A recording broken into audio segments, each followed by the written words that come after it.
First of all, just give us a broad overview on how you viewed that. Yeah, of course. We took the unusual step of releasing the audio from this situation not long after it happened. We wanted to show everybody what was very quickly apparent to us was a pretty significant human error, loss of concentration. And of course, we're all disappointed that the VAR system didn't step in to rectify a clear error that we'd seen on the field with the disallowing of the goal. And nobody's more disappointed than the officials themselves. They take pride in their work. They want to be a positive influence on the game. And of course, in this situation, that wasn't the case.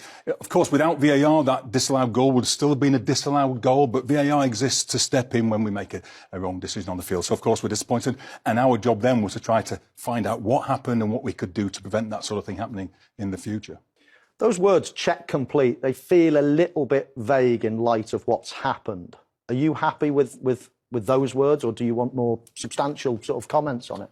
Yeah, we know that human error can happen in all walks of life, and it happened here. One of the things that we have to do is put things in place to ensure that should we have a human error, it doesn't have the damage impact that we saw on this occasion. So one of the things that this has brought in sharp focus is the need to reiterate some of those communication protocols that are really valuable in VAR to prevent this type of thing happening. So we want the on-field referee to communicate to the VAR what the on-field decision is very clearly, and then the VAR to go back to the referee and acknowledge that they've heard that properly. The VAR goes through the process then of checking the situation, giving clear direction to the replay operator to get the right angles, speaking to the assistant VAR as they're going through that as well, so that the assistant VAR can be another check and balance, if you like. And then before communicating to the field, speaking to the AVAR to say what their intended direction of travel is going to be.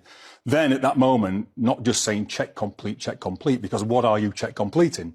Saying check complete, goal confirmed. In this case, check complete, offside confirmed. And then that's another trigger, obviously, to the on-field officials that they're going in the wrong direction. So we've put quite a lot of steps in place to ensure that the error that we saw in that important game doesn't happen again. Lots of people I've spoken to after the event said, OK, well, the ball went out again 30 seconds later. Yeah. Why can't the referee? It's an exceptional circumstance. It's not a standard VAR mistake, let's say, a subjective decision. This is a massive one. Why can't the referee just say, let's stop the game and let's go back 30 seconds? Yeah, I heard quite a few people ask that question. I understand why people would ask that question. And actually, the VAR and the AVAR asked themselves that question too. When the penny dropped as to what had happened, I think 20 seconds had passed. And at that point, they considered whether or not they could intervene to stop the game, but they recognise that the laws of the game as set by FIFA and the International FA Board doesn't allow that. There's obviously a process in place that sits in the laws of the game about how we use VAR to make sure it's delivered consistently throughout every league in the world, and it doesn't allow you to go back in those circumstances, and as such they decided not to intervene. But I understand why that question was asked, and I know that the International FA Board are, in fact, before this situation happened, I knew they were going to do a full review of the laws of the game relating to the use of VAR. It's been in place for 7 years now. When it was written, there'd never been a game utilising VAR anywhere in the world. They put a protocol in place, and it served the game really well.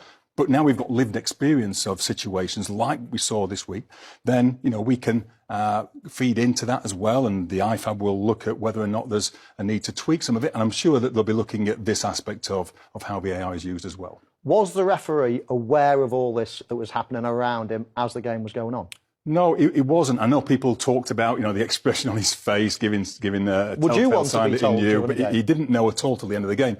I think it's better if you don't know. You want to stay focused in the moment. You don't want this in your mind when you're trying to make decisions throughout the rest of the game. So I think it's better that he doesn't know, and in this case, he certainly didn't, and nor did any of the other on-field officials.